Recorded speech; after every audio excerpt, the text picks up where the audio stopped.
Ces derniers mois, il y a de fortes chances que tu aies dansé sur de l'électro Swana. Ce genre de musique fusion aux racines nord-africaines et sud-asiatiques est de plus en plus populaire dans les boîtes occidentales. Mais le timing est intéressant. À l'heure où l'on enregistre cet épisode, le mythe d'un choc des civilisations entre Occident et Orient a retrouvé une place importante dans les discours politiques et médiatiques, et donc dans nos consciences, avec des conséquences de plus en plus dramatiques que l'on connaît toutes et tous. Dans cette mini-série, l'industrie veut questionner le sens et la place de ce courant musical dans le contexte actuel, avec des artistes et producteurs issus de la scène. Pour ce deuxième épisode, nous accueillons la DJ lausannoise Moulin.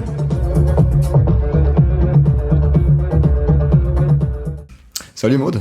Bonjour. Merci d'être là, c'est cool de t'avoir. Donc t'es une DJ lausannoise qui mixe pas mal de choses différentes, du baile funk, de la trap et du Swana aussi, donc ce qu'on a appelé à une époque l'électro-oriental.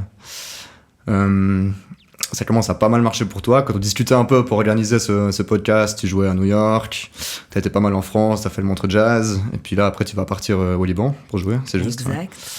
Donc c'est cool, t'as pris le temps d'être ici avec nous. Merci à toi de m'inviter, merci à vous. Premièrement, est-ce que déjà le fait que ça marche à ce point-là, ta carrière, où tu joues un peu partout sur la planète, c'est quelque chose qui est récent ou... Alors oui, c'est quelque chose qui est récent, c'est quelque chose qui date de maintenant 2 ans, je crois. Parce que moi, je mixe déjà depuis 5-6 ans. Donc oui, c'est nouveau pour moi. Mais je pense que c'est un peu dans l'ordre naturel des choses, dans l'évolution de ma personnalité, de moi en tant qu'artiste, et aussi de ma musique, tu vois, de ce que je mixe. Je mixe pas la même chose qu'il y a 5-6 ans. Je mixe pas la même chose aussi. Donc du coup, je pense aussi c'est un bon match entre la musique que je choisis de représenter maintenant et le mouvement actuel qu'il y a dans le monde, tu vois. Et puis c'est le travail qui paye aussi, finalement. Ouais, j'espère, j'aime à croire. Et puis aujourd'hui, tu es aussi assez connu pour tes mix Swana. Donc Swana, si des gens ne savent pas, c'est South, West Asia et North Africa. Exact. T'es libanaise. Comment t'en es arrivé là et pourquoi, dans le sens, c'est quoi le sens pour toi de... Est-ce que c'est juste le kiff de ces sons-là? Est-ce qu'il y a un côté représenté aussi, une identité pour certaines raisons? Et troisièmement, est-ce qu'il y a un aspect politique? Peut-être particulièrement aujourd'hui ou Tout ça en même temps. Tout ça. Tout ça en même temps, en fait. Je sais pas... moi, mes 2 parents sont d'origine libanaise. Ils sont tous les deux nés au Liban, grandis au Liban. Ils ont immigré. Ma mère, plus jeune, quand elle était adolescente, mon grand-père aussi, il avait un gros impact dans la politique libanaise, donc il a dû fuir aussi le Liban durant un moment. Mon père, durant la guerre civile, il a dû quitter. Donc il y a eu une envie aussi de mes parents de garder ce souvenir-là du Liban, tu vois, malgré l'immigration, et de nous amener toutes nos vacances au Liban, de récolter, enfin tu vois, d'économiser tout le temps pour pouvoir nous envoyer, nous payer des billets d'avion pour aller jusque là-bas, passer du temps avec notre famille, avec nos cousins, rester imprégné de notre origine. Même si en Suisse, il fallait garder... ce bon statut d'immigré, ça veut dire être vraiment... avoir aucune amende, être intégré à l'école, parler vraiment bien français, même si nous, les Libanais, on parle français, anglais, arabe, hein, donc on parlait déjà français, mais de garder vraiment cette lignée-là, tu vois. Et je pense que ça m'a structuré d'une façon un peu chemin classique, tu vois, pour faire plaisir à mes parents, pour respecter le fait qu'ils ont tout quitté pour nous, de garder un chemin classique. Donc j'ai fait des études, j'ai fait tout ce qu'il fallait dans les mathématiques et tout ça. Et après, il y a eu comme une émancipation, je pense, de notre génération, de se dire, en fait, c'est OK d'être... de représenter aussi qui on est, de représenter nos origines. Et ça, c'est un travail que j'ai fait sur moi-même il y a pas tellement longtemps, pour être honnête. Et ça m'a révélé aussi en moi plein de choses. J'étais là, mais en fait, c'est totalement OK de jouer de la musique orientale ici, en Suisse. Et de me dire, en fait... Donc il y avait quand même vraiment cette barrière que tu as dû franchir. C'est... Un petit peu aussi, ouais, parce que tu sais, tu te mets plein de barrières socio-culturelles, tu vois, dans l'environnement dans lequel tu vis. Puis après, quand tu grandis, tu deviens adulte, tu t'émancipes de plein de choses, tu travailles sur toi-même, tu vois, tu vieillis, tu travailles sur toi-même. Et puis tu te dis, ah bah en fait, j'ai refoulé peut-être ça, peut-être j'ai mis ça de côté, il faudrait que je l'embrace maintenant pour me sentir authentique et aller plus loin dans qui je suis. Et ouais, comme tu disais, un peu le côté politique aussi, être une femme orientale, c'est aussi être jugée par plein de gens aussi sur plein de choses qui te correspondent pas forcément. Donc il faut aussi t'émanciper d'être une femme orientale, de vouloir prendre la scène, de vouloir jouer de la musique orientale potentiellement dans des lieux où les gens ne sont pas habitués à ces sonorités-là. Tu vois, quand je joue en Allemagne, c'est tout ce qui est afro, beat, musique orientale. Eux, ils saignent l'électro, hein. Mais tout ce qui est un peu plus rythmé, avec des drums qu'ils n'ont pas l'habitude, c'est dans leur corps, c'est aussi un challenge, tu vois. Donc des fois, tu vois aussi le public dans lequel, en face lequel tu joues, genre ils kiffent la musique, mais leur corps, ils ne savent pas trop comment interpréter. Ils dansent pas bien, quoi. C'est ça qu'on est en train de dire. Non, c'est pas qu'ils dansent pas bien, c'est que c'est peut-être la première fois qu'ils sont confrontés à ces sonorités-là. Mm-hmm. Et donc du coup, ils essaient de trouver dans leur corps comment exprimer la musique qu'ils écoutent. Tu vois, nous, les orientaux, on est beaucoup dans les épaules, on est beaucoup dans le belly dancing, on est très expressifs. Et pour des peuples plus du Nord, qui sont moins expressifs, bah, ils kiffent la musique, mais comment je vais l'interpréter alors que j'ai pas forcément l'habitude de ces sonorités-là dans mon corps, tu vois. Et ça, c'est intéressant. Donc, c'est aussi se décodifier, de se dire, OK, c'est OK le public, peu importe le public que j'ai en face de moi, je vais faire quelque chose qui me plaît. Je vais faire quelque chose où moi, je vais me sentir bien, où moi, je vais avoir envie de danser et de représenter ça. Et ça, c'est des codes que j'avais moins avant. Mm-hmm. Avant, quand t'es jeune DJ, t'es plus en mode, OK, il faut que je fasse mes preuves. Si les gens, ils sont pas en train de péter un câble, pourquoi ? Tu te remets en question. Qu'est-ce que j'ai peut-être pas joué dans le bon ordre ? Ou est-ce que j'étais trop loin dans la musique, entre guillemets... geek que je veux représenter et que du coup je les ai perdus aussi. Donc c'est aussi une balance à trouver entre le public, toi, la musique que tu veux jouer, le lieu, les heures où tu vas jouer. Donc c'est un challenge. Et ça, plus tu joues, plus tu fais des dates, plus tu te confondes à des différents publics, plus t'apprends. Ouais. Tu vois, t'apprends, t'es plus flexible.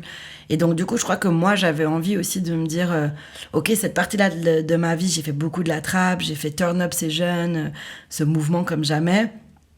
Qu'est-ce que moi, maintenant, j'ai envie d'écouter ? Parce que moi, dans ma vie privée aussi, j'écoutais moins de trap. Parce qu'il y avait aussi moins de morceaux de trap qui sortaient ces dernières années. On est moins dans une ère de trap actuellement dans la musique. On est revenu sur la pop, tu vois, les stars maintenant, c'est... Taylor Swift, Ed Sheeran, The Weeknd, on est sur des gens de la pop, tu vois. Alors que le Billboard avant, et le top, c'était Cardi B, c'était Drake, bon, c'est toujours le cas, mais Kendrick, Migos, Kodak, Black, tu vois. Enfin, on était sur d'autres... Le mouvement aussi a changé mondial, tu vois. Donc, du coup, il y avait aussi moins de morceaux à jouer, à être moins... J'étais moins prise par la trap, parce qu'il y a eu la drill, qui est une sous-catégorie de la trap. Ça me touchait un peu moins aussi, ce côté gangster, c'est un peu moins ce que moi j'ai envie de représenter. Donc du coup, il y a aussi moins de morceaux, en fait.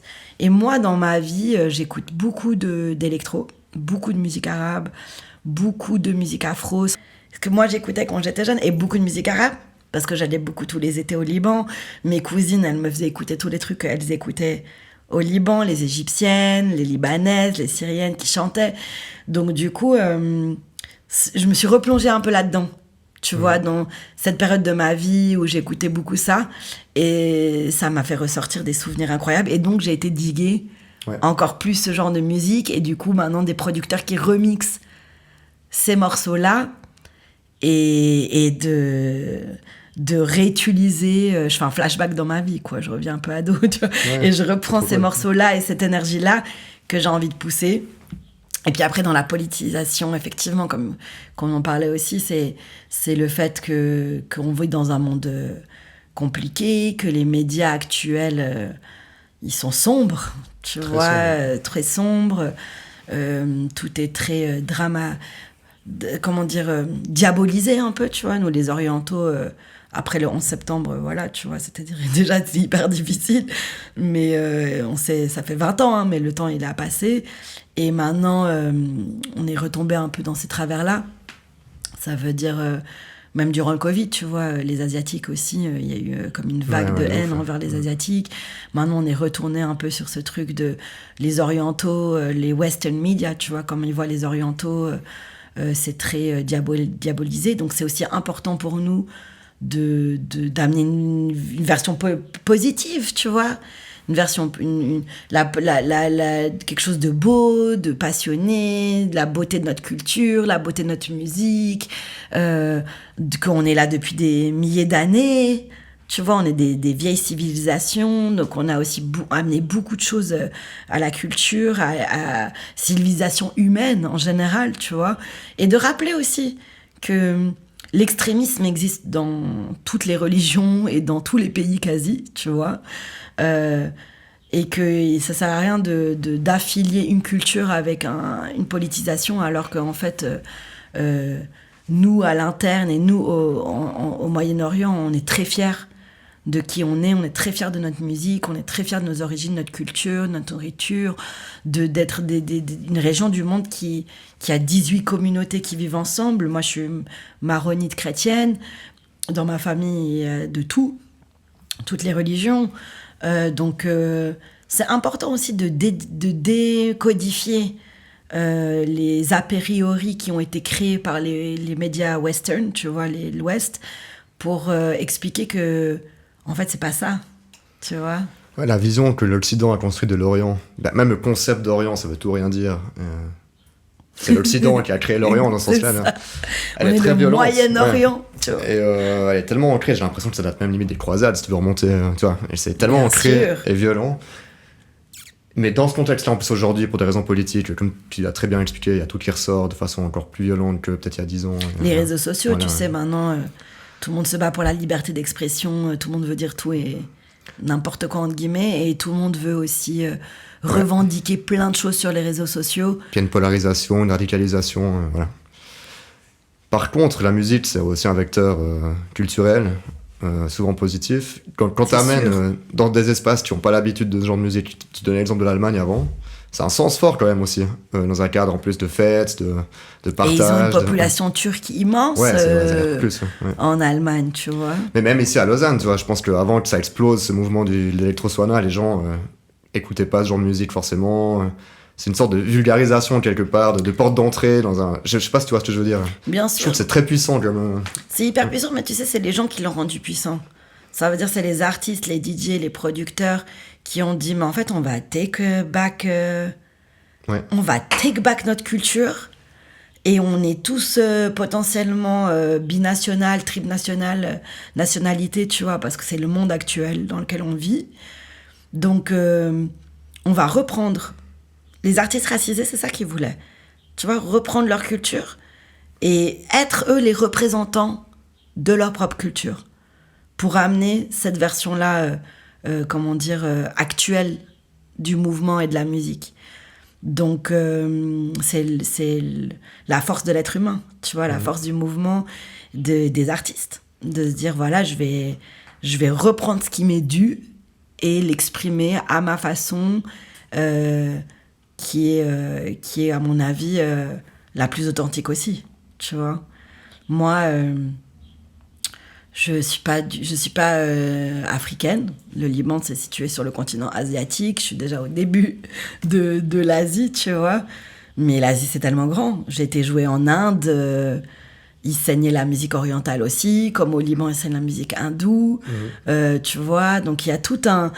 C'est tellement un large continent avec tellement de cultures, tellement de mixité, tellement de millions de gens que c'est un melting pot incroyable. Et je pense que c'est ça qu'on essaie de représenter aussi. De pas représenter qu'un seul pays, mais représenter un mouvement, une région. Toi, tu veux dire, toi, en tant que Libanaise, Voilà. tu représentes même le reste, quoi. Voilà, c'est-à-dire que je joue de la musique égyptienne, de la musique tunisienne, de la musique syrienne, de la dabke palestinienne. Tu vois ce que je veux dire? C'est pas de la musique indienne. Pour moi, c'est vraiment... c'est pour ça qu'on appelle Swana aussi, tu vois? C'est pour ça, c'est là que je voulais en venir. C'est que c'est pas... Moi, en tant que Libanaise, je ne représente pas que la culture libanaise.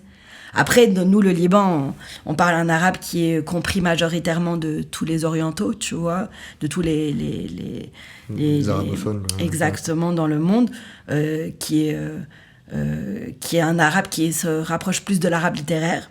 Donc, beaucoup de chanteuses et de chanteurs connus viennent d'Égypte et du Liban et de cette région-là, parce que c'est un arabe qui est compris généralement d'Irak jusqu'à la Tunisie, si je veux être vraiment très large, tu vois.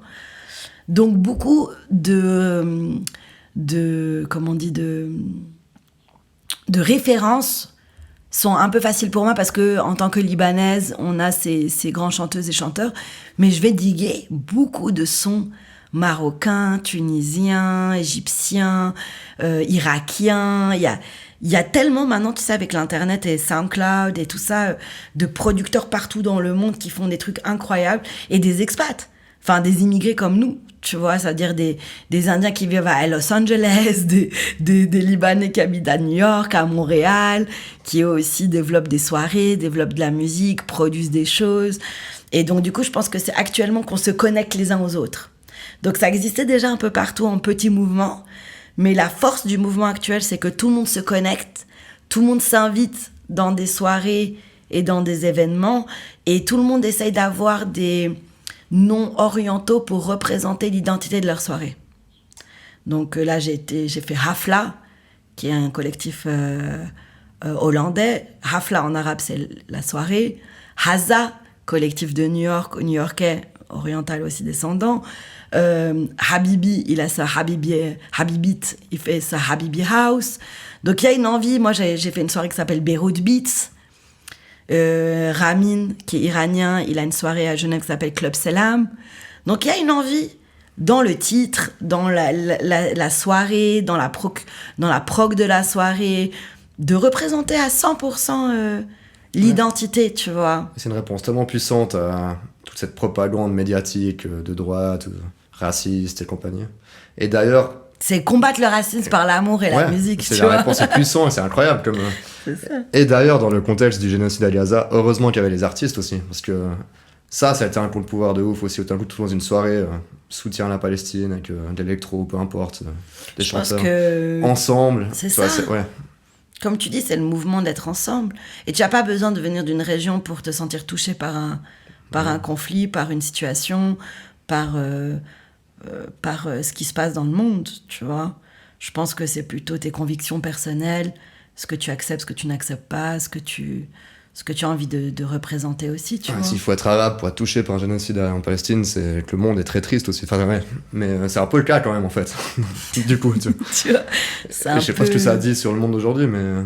Non, je pense qu'il y a beaucoup le monde entier réalise ce qui se passe depuis des années.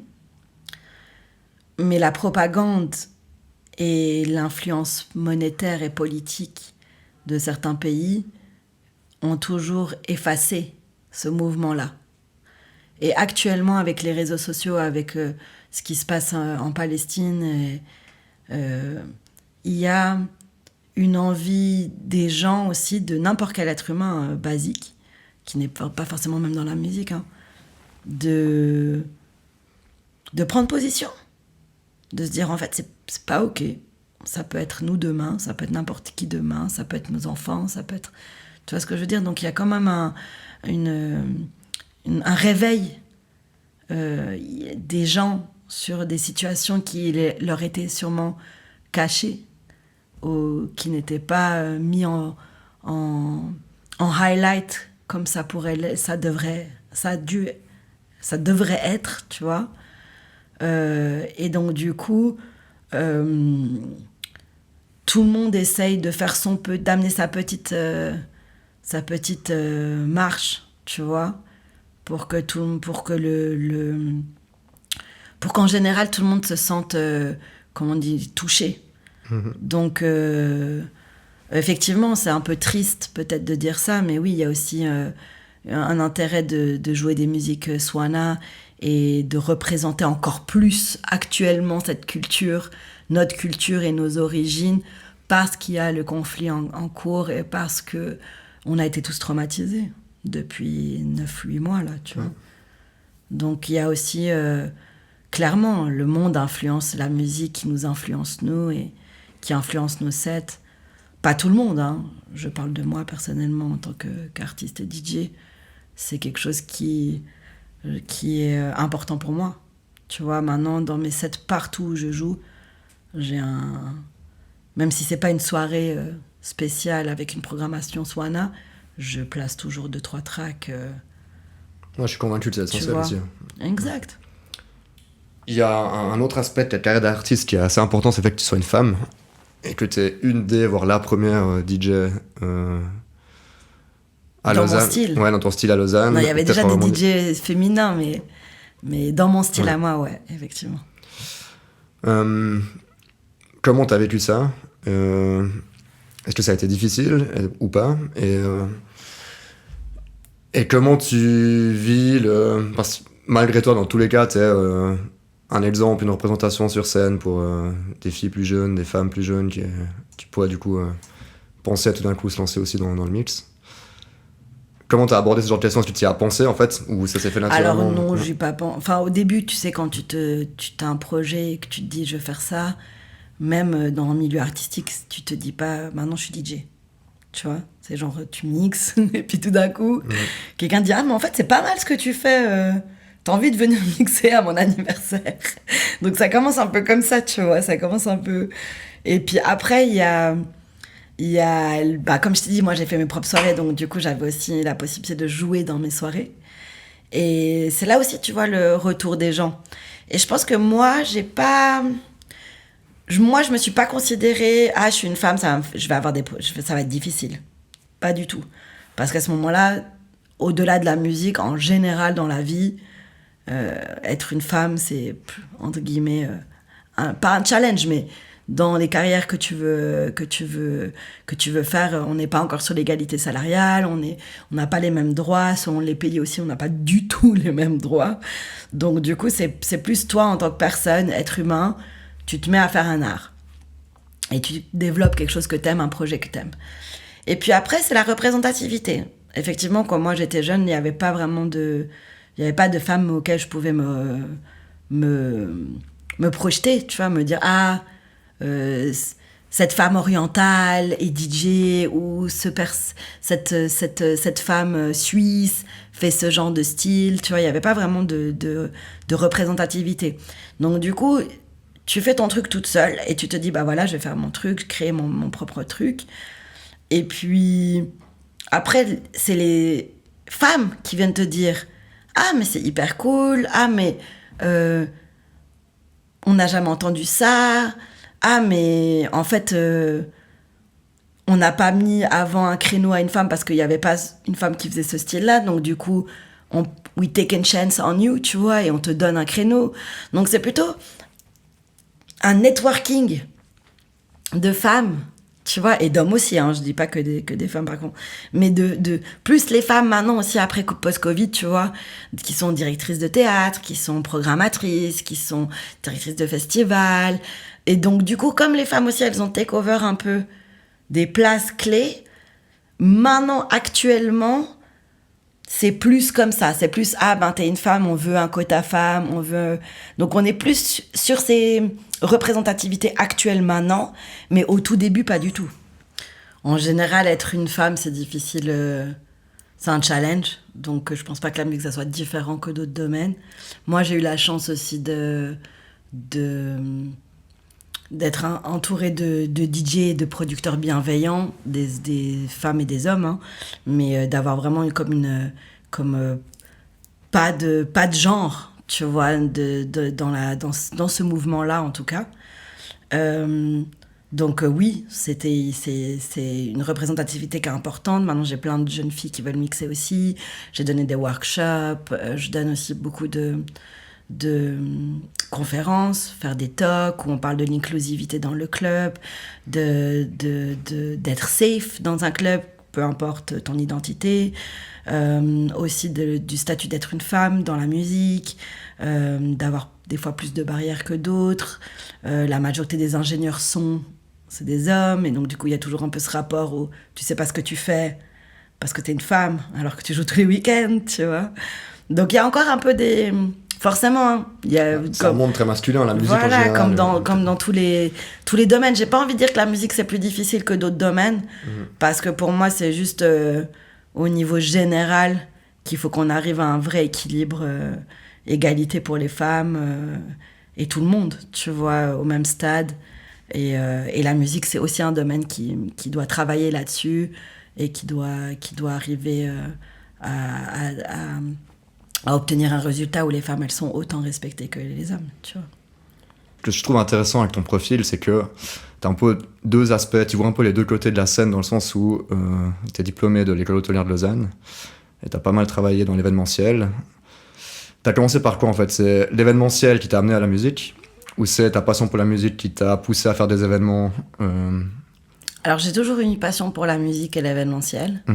C'est-à-dire, même quand j'étais jeune, je faisais des anniversaires avec 100 personnes chez moi. J'aimais toujours organiser des trucs et avoir ce côté événement hosté. Je pense que ça vient aussi de ma culture, parce que nous, les Libanais, on aime trop faire la fête. Pour nous, hoster les gens, c'est hyper important, qu'ils soient bien accueillis. Mes parents étaient comme ça aussi. Les anniversaires, les 30 ans, les 50 ans, ma mère, elle faisait des méga events et tout. Donc, du coup, je pense que j'ai toujours été dans cette vision-là de la fête et du hosting. Après, la musique, c'est clairement Santo qui m'a apporté ce côté DJ, tu vois, mix. Parce que quand on s'est rencontrés, moi, j'étais étudiante, mais j'avais déjà un pied dans la musique, mais du côté management, du côté organisationnel. Et puis, toi, juste Santo, qui est ton compagnon de vie. Voilà, ouais, exact. Et une autre figure aussi des nuits et de la musique lausannoise. Exact, ouais. qui est pour moi... je l'appelle le génie de la musique entre nous. Je trouve qu'il est très fort. Et lui aussi, il était producteur incroyable, mais il lui manquait peut-être un peu cette fibre, tu vois, business. Et du coup, on s'est mélangés, on s'est apporté l'un l'autre les choses. Et lui m'a appris vraiment à compter la musique. Et comme moi, j'ai un peu un background de mathématiques, je voyais vraiment la musique comme des maths.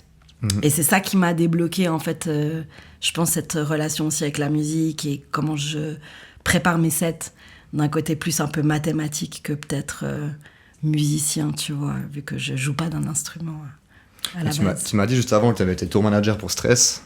Je savais pas. Moi, quand j'étais petit, du coup, j'avais 10-11 ans, j'ai saigné Stress comme jamais. Mais ce qui veut dire surtout que tu es bien installé dans la scène musicale romande depuis un petit moment quand même. Oui, ouais. J'ai tourné avec lui plusieurs dates, plusieurs années, plusieurs tournées. Il m'a appris beaucoup de choses. Je pense que quand tu es jeune et que tu arrives... c'est un métier tellement, pratique. Tu peux avoir beaucoup de théorie, mais c'est la pratique qui va t'apprendre les choses, parce que vraiment, d'être dans le feu de l'action, de trouver des solutions à des problèmes tout le temps, tu vois, ça te challenge, et du coup aussi tu t'améliores dans ta façon d'organiser les choses et de tout ça. Je pense que être sur une grosse tournée, parce que lui vraiment à l'époque, même maintenant, hein, on peut dire, ça reste comme quelqu'un qui a apporté beaucoup à la musique suisse, qui est plus qu'un artiste suisse, c'est une célébrité, moi je l'appelle carrément. Ouais, c'est un people, c'est suisse, sûr. Tu vois, exact. Et lui est sévère. Lui, il est dur, il est sévère, mais c'est son business, c'est son art, c'est son métier, c'est sa vie. Donc du coup, il m'a appris aussi ça. Je pense, le fait de, si tu veux quelque chose dans ce milieu artistique, faut pas attendre que les gens ils te le donnent. Tu travailles tu te mets en action des choses, tu crées des choses. Et ça m'a beaucoup montré aussi la réalité de la musique suisse, du business suisse, mais aussi cette motivation, cette détermination à se dire, mais en fait, c'est pas parce qu'on vient d'un petit pays et d'une petite ville que tu peux pas potentiellement réaliser ce que tu as en tête ou créer ton chemin plus loin que ce que les gens attendent de toi ou ce que les barrières géographiques te mettent autour, tu vois. Ouais, d'ailleurs, avec le Santo, vous avez créé votre label 021. Yes. Ouais, tu vas en parler un petit peu? C'est quoi un peu les Alors l'idée qu'il y a 021, derrière? ouais, c'est notre label. On l'a créé aussi avec Santo. Quand on a quitté un peu la tournée de Stress, tu vois, quand on a quitté, on a fait une dernière tournée, je sais plus, 2017, 2016. Et on avait, nous, l'envie de prendre notre indépendance aussi, de faire notre propre label. Il n'y avait pas un label qui nous correspondait à Lausanne, d'avoir juste une structure, finalement. Tu vois, en Suisse, en fait, c'est une association, tu vois, c'est facile de faire une assoce. Et on s'est dit, on va l'appeler 021, comme le code téléphonique du canton de Vaud. C'est aussi représentatif de notre envie de représenter la Romandie et Lausanne et la francophonie, un peu, tu vois, dans ce pays. Est-ce que ça veut dire que Lausanne, au moment en tout cas où vous avez créé ce label, c'est quoi, 2017, c'est juste, avait encore une place à prendre qu'elle n'avait pas encore prise dans le paysage musical roman en Suisse ou... Je pense qu'il y a eu avant nous, bien sûr. Hein. Avant nous, il y avait déjà des labels dans d'autres styles artistiques et musicaux. Sens Unique qui avait fait quelque chose aussi. Sens Unique, c'est les légendes de la Suisse. Ils sont dans les pionniers du hip-hop en Suisse. Et c'était à Lausanne. Exact. Et puis aussi, tu sais, Yvan, Yvan Peacemaker, qui est le beatmaker de Double Pacte, du groupe où il y avait Stress et Nega. Il avait créé à l'époque, en fait, aussi, il y a très longtemps, un label de producteurs qui s'appelait Union Beat. Et il avait mis déjà des producteurs, Santo, G-Phase, Vince Lee à l'époque, qui faisait aussi des prods, Riga, donc plein de producteurs d'ici qui avaient 18-20 ans à l'époque, et il les avait déjà mis dans un label pour avoir une structure. Donc il y avait déjà, tu sais, dans les grands qu'on avait nous à Lausanne, des gens qui étaient déjà bien établis, qui avaient fait des structures, donc ça nous a inspiré, c'est sûr. Ça nous a inspiré pour créer notre propre structure. Mais je pense que nous, on a une identité qui est propre à nous, qui est métissée. Donc on avait aussi envie d'avoir un label qui soit notre identité. Ouais, c'est une nouvelle génération, quoi. Exactement, notre identité, notre envie. Et aussi une envie de développer la musique romande. Pas seulement nous, mais aussi d'autres artistes, du développement d'artistes lausannois, romans jeunes, de l'événementiel. On a fait beaucoup d'événements, on a invité beaucoup de casser le Röstigraben, comme tu disais, tu vois, et d'être un peu des partenaires et des répondants au mouvement suisse-allemand aussi, tu vois. Dire, nous aussi en Romandie, on a des labels aussi cool que vous en Suisse allemande, et on peut collaborer sur plein de choses. C'est important, c'est vrai que c'est une partie de la Suisse, il y a beaucoup de talent, mais on a de la peine à avoir ces structures qui perdurent. Maintenant, il y a Colors à Genève, il y a vous à Lausanne. Oui, Colors qui était là avant nous, déjà, je crois que ça fait 10 ans, même plus, qui sont basés à Genève, ouais. Puis c'est quoi un peu la philosophie de ce label, si on en parle un petit peu? Est-ce qu'il y a une volonté de rester dans l'underground alternatif, ou pousser certains artistes ou certaines prods vers le plus mainstream? Ce serait aussi quelque chose qui est envisageable. Est-ce qu'il y a un peu une... Alors pour moi, mainstream égale populaire. Tu vois, et pour moi, populaire, c'est pas mauvais. Parce qu'il y a des morceaux mainstream que moi j'adore, que je saigne. Des artistes comme The Weeknd, ils sont dans le top 10 des artistes dans le monde, mais c'est incroyable l'identité artistique qu'il y a autour. Des artistes, des DJ, Fred Again en tant que DJ producteur, Snake, qui sort des hits tous les étés, qui sont mainstream, mais en même temps quand même, réfléchi, tu vois, avec une identité, avec l'envie d'amener aussi un son. Donc nous, c'est un peu là où le chemin nous parle, tu vois, là où le chemin va, selon la musique qu'on développe aussi. Si un jour on devient mainstream, tant mieux, on va pas dire non, tu vois, ça veut dire qu'on est populaire et qu'il y a beaucoup de gens qui écoutent notre musique, donc on va pas être contre, au contraire. Mais c'est vrai que la musique qu'on produit et qui est produite au sein du label, elle reste quand même underground, tu vois. Mais c'est underground jusqu'à que ça devienne populaire et qu'un maximum de gens écoutent, et du coup ça sort de l'underground pour toucher un maximum de gens, et donc du coup ça devient mainstream. Mais ça veut pas dire qu'à la base c'était pas un mouvement underground qui est devenu mainstream ou populaire. Donc pour moi, j'ai pas... C'est souvent la finalité des mouvements underground d'arriver dans le mainstream. Mais il y a une différence entre faire ton truc, rester fidèle à tes principes ou tes façons de faire, et directement se conformer à des codes qui sont déjà mainstream pour plaire, tu dis, à un certain public. Oui, non, c'est sûr. Non, nous, on va pas faire ça. Sinon, on aurait pu déjà jouer des cartouches faciles, tu vois. Moi, des fois, pour rigoler avec Santo, je lui dis, mais tu sais, là, tu pourrais juste reprendre cet a cappella, faire ce beat, et mais ça explose, 3 notes, et c'est facile, tu vois. Mais c'est pas l'identité qu'il a, c'est pas ce qu'il a envie de produire, c'est pas... Faut que ça soit un peu geek, tu vois, qu'il y ait un peu une âme à la musique, que ça touche, tu vois. Comme nous, on est touchés par d'autres artistes et d'autres producteurs. Donc, je pense que la musique, elle restera authentique. Et après, si notre authenticité parle à un maximum de gens et devient populaire et mainstream, on sera très heureux, tu vois. Ça a quel sens pour toi, l'underground, aujourd'hui? Est-ce que c'est un espace de liberté déjà artistique? Ou est-ce que ça va plus loin? Est-ce qu'il y a un sens presque de liberté politique, de free speech, Ah oui, bien sûr. Ouais. Pour moi, en tant qu'artiste ou DJ ou n'importe, ton art, il est représentatif de qui tu es. Et donc, du coup, ton background, tes origines, ce que tu as vécu dans ta vie, ça impacte forcément ton art et donc, du coup, ta musique. Donc, je pense que oui, il y a quand même un mélange qui se fait, qui fait que toi-même, tu te remets en question. Il y a le monde dans lequel on vit aussi. Tu vois, il influence ce que ta musique et où tu veux jouer. Pour moi, l'underground, il vient plutôt de cette liberté de, comme tu dis, de penser, de jouer et de pas respecter forcément certains codes du clubbing, qui est les codes généraux, du clubbing, c'est-à-dire un club avec des tables, des gens qui veulent payer des bouteilles. Ça reste un business, tu vois, pour les club owners. Donc, du coup, c'est le chiffre d'affaires qui va compter pour certains clubs. Et dans l'underground, on est un peu moins sur ce chiffre d'affaires. Tu vois, on est un peu moins...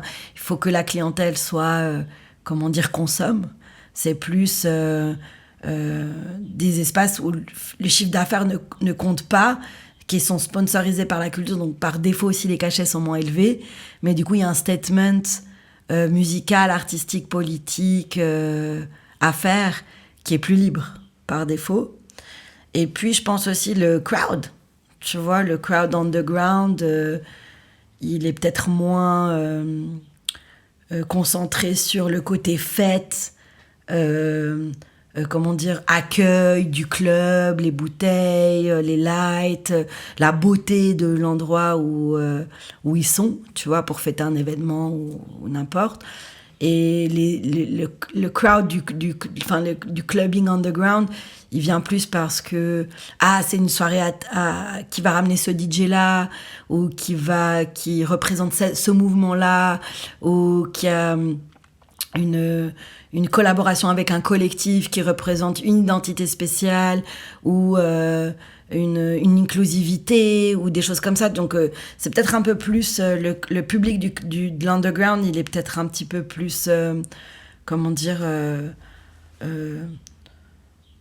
dans l'aide. Je sais pas comment dire, pas dans l'aide, mais dans la bien... Ouais, le partage aussi. Voilà, exactement. Un truc ensemble. Exactement, le partage, la découverte, et l'envie de découvrir peut-être des nouveaux sons, des nouveaux mouvements musicaux, que dans des grands clubs qui sont totalement OK, hein, tu vois, c'est vraiment, il y a des deux mouvements différents qui sont plus dans quelque chose de satisfaire la clientèle, tu vois. C'est clair qu'en tant que client ou auditeur, c'est pas du tout la même expérience dans un club mainstream à vocation plus capitaliste, dans le sens, voilà, c'est un business, quoi.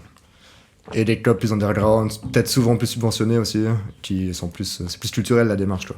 Exact. Ouais. Et puis aussi, quand ils sont subventionnés par l'État et par le gouvernement pour la culture, tu te dois aussi de représenter la vraie culture. Ouais. Tu vois, donc du coup, ton rôle, il est aussi potentiellement d'aller diguer des nouveaux artistes, des nouveaux représentants de la culture suisse, Oui. et de leur donner une plateforme pour avoir de la visibilité et ramener finalement cette balance entre comment dire, la musique et la culture suisse. Et créer le mainstream de demain aussi. Exact. Ouais. On ne sait pas ce qui va marcher. Ouais. Toi d'ailleurs, tu as commencé par mixer de la trap à une époque où c'était assez populaire, mais tu l'as directement amené à Lausanne dans l'underground plutôt. C'est ce que tu m'as expliqué. Exact. Ouais. C'est intéressant déjà. Et, il y avait ce mouvement trap très fort d'Atlanta. Qui était vraiment... Quand je te dis underground, c'est-à-dire avant Bad and Bougie. Mm-hmm. Pour moi, il y a eu un tournant dans la trappe quand Bad and Bougie, quand Migos, ils ont fait Bad and Bougie, et que le monde entier chante Bad and Bougie, que tous les clubs dans le monde jouent Bad and Bougie. C'est que cette trappe-là, underground d'Atlanta, elle est devenue dans les charts, elle est devenue... Voilà, tu vois. Donc du coup, c'était avant cette époque-là. C'était au tout début de Metro Booming aussi, qui est un producteur d'Atlanta, qui produit toujours les Migos, les 21 Savage, tous ces gars-là d'Atlanta. Et nous, on saignait ça. Et partout où on allait en soirée, on n'avait pas ça, tu vois. Donc égoïstement, Santo et moi, on s'est dit, mais en fait, quand on est à la maison, on joue, on mixe ça en before parce que c'est ça qu'on aime, et après quand on sort en club à l'extérieur en soirée, on retrouve pas forcément cette ambiance là et cette musicalité que nous on aime. Donc on s'est dit on va faire ça en fait, on va créer notre propre soirée pour pouvoir avoir la liberté de jouer cette musique là underground. On a été au bourg, on a dit aux gars du bourg, nous on a envie de faire de la musique autant underground que l'électro que vous jouez là. Et ils étaient chauds. Et du coup ils nous ont dit venez on teste, on fait une soirée.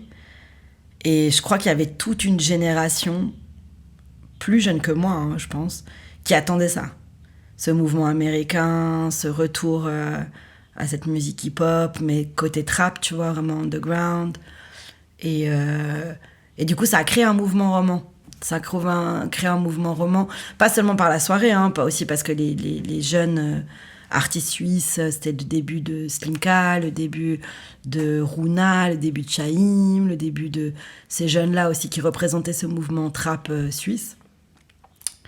Et donc, du coup, la soirée, les sets, ces jeunes, l'artistique...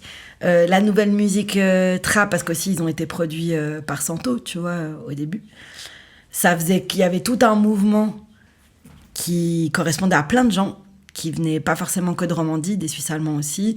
Et ça a créé comme un mouvement, ce nouveau mouvement jeunesse suisse, urbain, entre guillemets, parce que j'aime pas trop ce mot-là.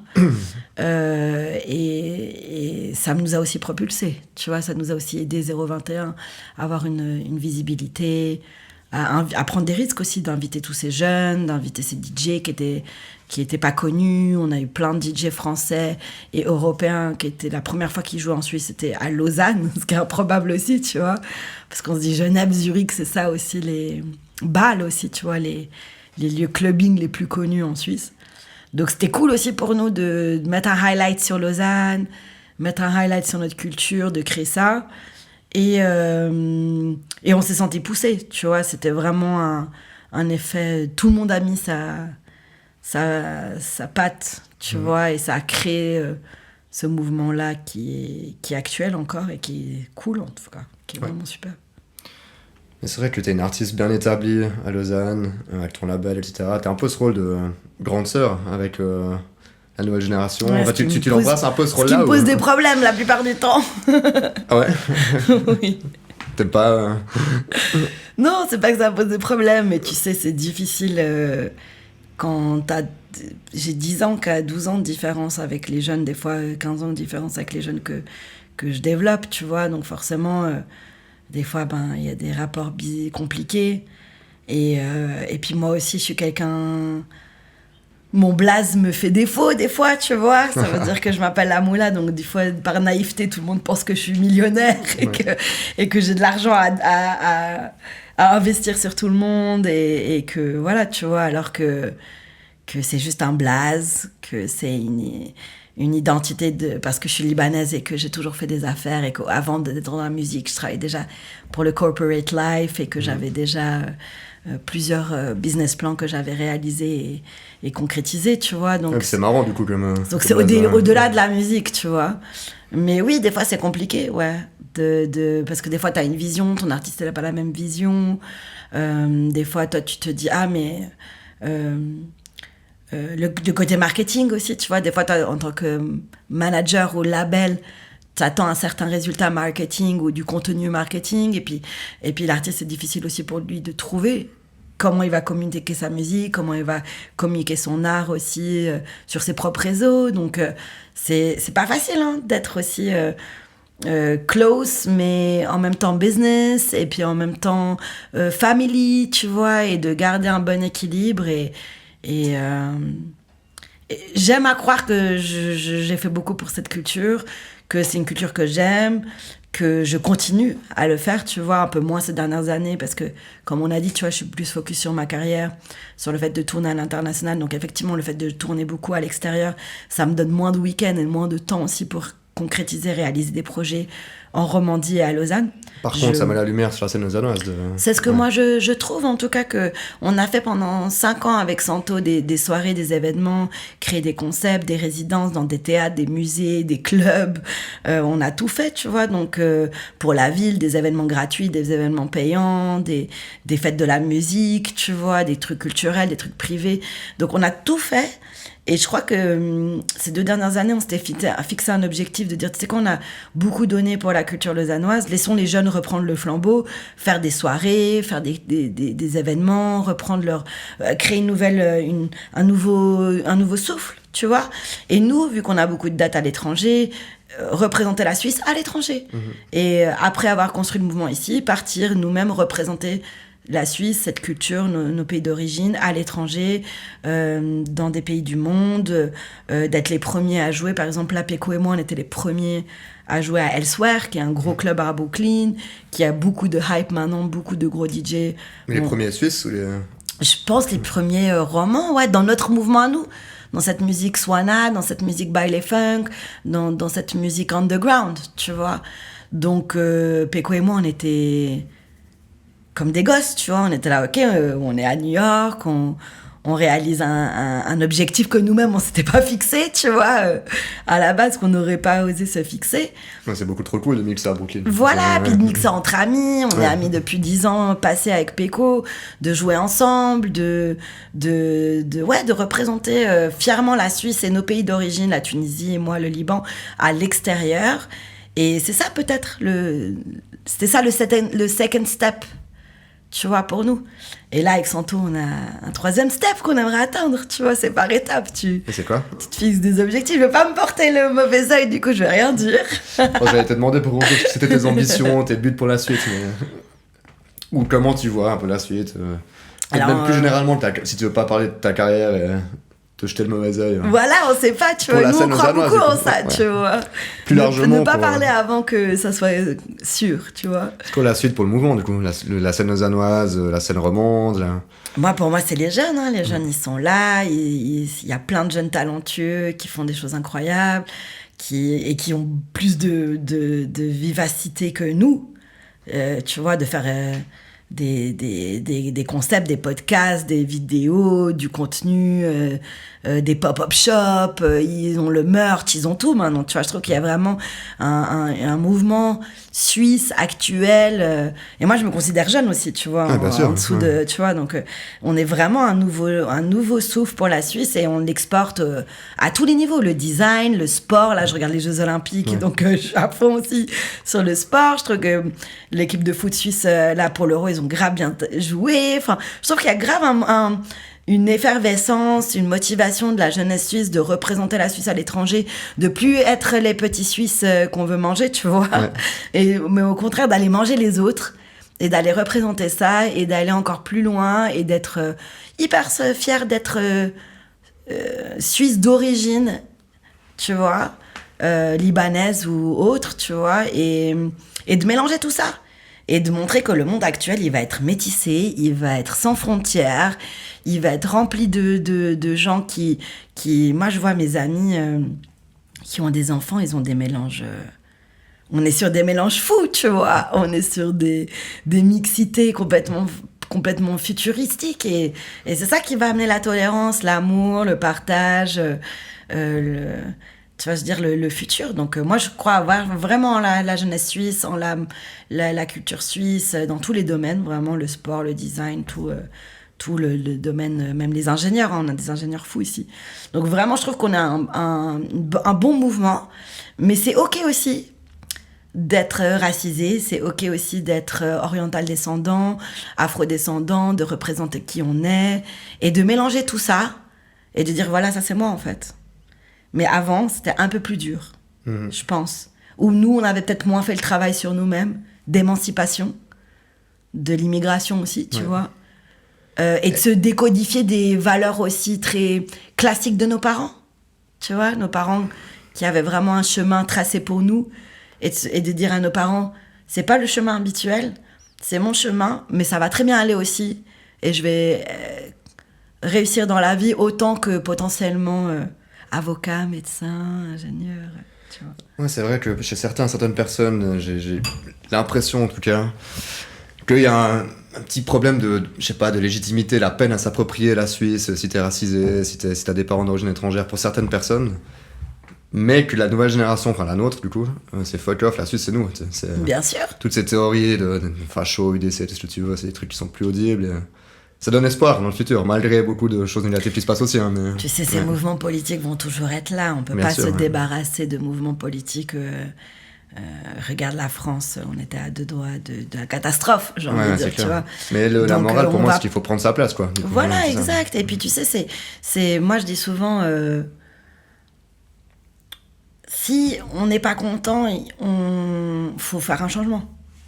Tu vois, c'est OK d'aller voter, c'est ok de se présenter, c'est ok de pas être dans les classiques. Mais là, je vois des politiciens et politiciennes qui prennent, à Genève, à Lausanne, enfin dans la Romandie et tout, qui sont jeunes et qui prennent les parlements, qui prennent les assemblées, qui parlent politiquement, qui représentent un nouveau mouvement, des nouvelles idées. On a quand même est-ce qu'on aura, comment dire, autant à faire de tous ces problèmes-là qu'on n'aura plus de planète. Enfin, je sais pas comment dire, tu vois, il y a des niveaux aussi de discours politique qu'on peut plus entendre. Mais on peut pas se débarrasser de ces gens, on doit vivre avec, on doit vivre tous ensemble.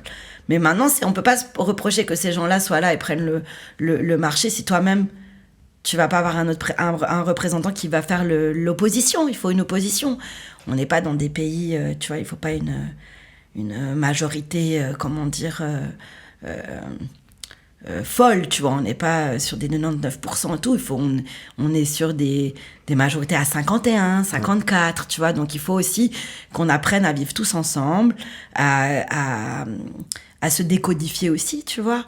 Et je pense que ces gens-là, tu sais, au fur et à mesure, eux-mêmes, ils vont se rendre compte aussi que leurs idéaux sont peut-être has-been à un moment donné. Oui. Tu vois. Donc l'extrême droite sera toujours là. C'est juste maintenant une version, comment dire, à nous d'amener une opposition. Et après, ton opposition et ton affiliation politique, tu la transcris soit en votant, soit dans ton art, soit dans ton métier, soit... dans ta vie privée en manifestant. Chacun... pour moi, c'est un peu comme la religion, c'est personnel. Oui. Tu vois, ta religion, c'est entre toi et Dieu, ou pas, si tu ne crois pas en Dieu. Comme tes affiliations politiques, c'est entre toi et ton identité et ce que tu veux défendre comme valeur sociopolitique, tu vois, culturelle.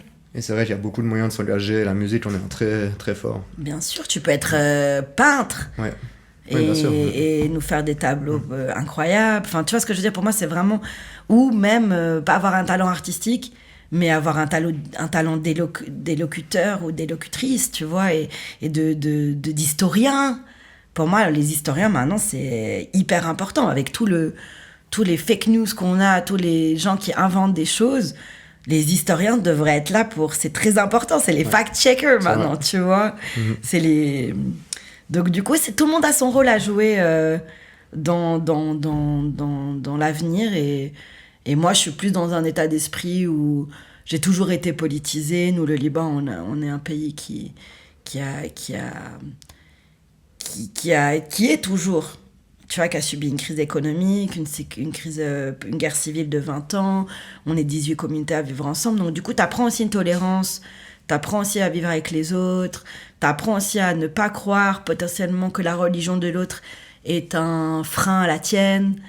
Et moi, je dis souvent ces derniers temps que faut pas croire que c'est faux de penser que de limiter les libertés des autres vont accentuer ta liberté à toi personnelle. Ça marche pas comme ça. C'est pas un gâteau, tu vois, où tu donnes une partie à quelqu'un, du coup, tu as une partie qui te manque. Les droits humains ne fonctionnent pas comme ça. C'est pas une ressource limitée. Non, exactement, c'est pas limité. C'est pas parce que je t'enlève tes droits à toi que moi je vais me sentir plus libre. C'est pas ça les droits humains. Et malheureusement, on est un peu dans une ère où beaucoup de gens pensent que c'est ça. Et ils veulent limiter les droits des autres pour se sentir sous prétexte de se sentir eux plus libres. Alors que je ne pense pas que ça fonctionne comme ça. Ta liberté en toi en tant qu'être humain ne dérange en aucun cas ma liberté, moi, en tant qu'être humain, tu vois. Les libertés doivent être pour tous et les droits humains doivent être pour tous et toutes. C'est un très beau message de fin, je trouve. Ouais, tu m'as fait me transformer en... T'as dû faire un tour du premier route hier. Tu sais, je dis souvent que si j'avais pas fini dans... Enfin, maintenant, je fais de la musique, mais si ça se trouve, dans 20 ans, quand j'aurais pris un peu ma retraite, peut-être ou quoi, je finirais politicienne, tu vois, je sais pas. Souvent, dans la musique, les gens me disent « Ouais, mais Maud... Parce que je vais souvent, tu sais, dans ces trucs avec toutes ces fondations, ces gens de la musique, de l'État et tout, du gouvernement, pour discuter qu'est-ce qu'on doit faire pour changer la culture suisse, qu'est-ce qu'il faut amener, parce qu'il y a un décalage forcément entre le droit et la réalité pratique que les gens vivent. Et souvent, je leur explique, mais je peux pas avoir un label, être DJ, faire lobbyiste à Berne. Tu vois ce que je veux dire, c'est chacun... C'est beaucoup d'étapes pour arriver à des changements et tout le monde doit remplir un rôle et chacun, tu vois, tout le monde est la bienvenue pour amener sa pierre à l'édifice et qu'on avance du bon côté. Toi-même, là, avec ce podcast. Vous, avec ce podcast, ouais. En fait, chaque action, c'est une petite pierre exact. Dans une direction. C'est sûr. Merci beaucoup, en tout cas. Merci à toi, merci à vous de m'avoir reçu. C'était super. Très intéressant et puis bon courage pour tous ces projets. Merci. Qu'on connaît ou qu'on ne connaît pas encore. Et puis, ouais, on verra sur les réseaux, faut suivre ce qui va se passer.